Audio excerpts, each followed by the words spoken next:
வெள்ளிக்கிழமை நம்ம வீட்டிலேருந்து நம்ம யாருக்குமே வெளியில் பணம் கொடுக்கக்கூடாது. அப்படி கொடுத்தா நமக்கு பணம் சேராது அப்படின்னு சொல்லி நம்ம நினச்சிட்ருப்போம். ஆனால் அதில் நிறைய விஷயம் இருக்குது. இப்போ வெள்ளிக்கிழமை அப்படின்னா நம்ம யாருக்கு பணம் கொடுக்கக்கூடாது, எங்கேருந்து கொடுக்கக்கூடாதுன்னு ஒரு விஷயம் இருக்குது.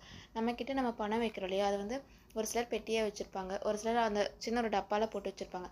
அது எதுவாக இருந்தாலும் நீங்கள் எதில் பணம் வைக்கிறீங்களோ அதுதான் உங்களோட பணப்பெட்டி. அந்த பெட்டியிலேருந்து சம்பளம் வாங்கிட்டு வந்து வைக்கிறீங்க அப்படின்னா அந்த பணத்தில் நீங்கள் செலவுக்குன்னு சொல்லி தனியாக ஒரு பர்ஸ்லையோ மற்ற இடத்துலையோ எடுத்து வச்சுப்பீங்க.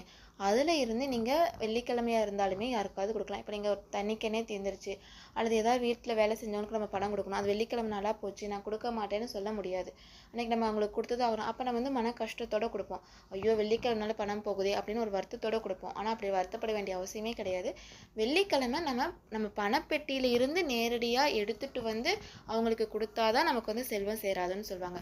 நம்ம அந்த பணப்பெட்டியிலேருந்து நம்ம தேவையான செலவுக்குன்னு சொல்லி தனியாக ஒரு பர்ஸில் எடுத்து வச்சுருந்து அந்த பணத்தை நம்ம தாராளமாக மற்றவங்களுக்கு கொடுக்கலாம்.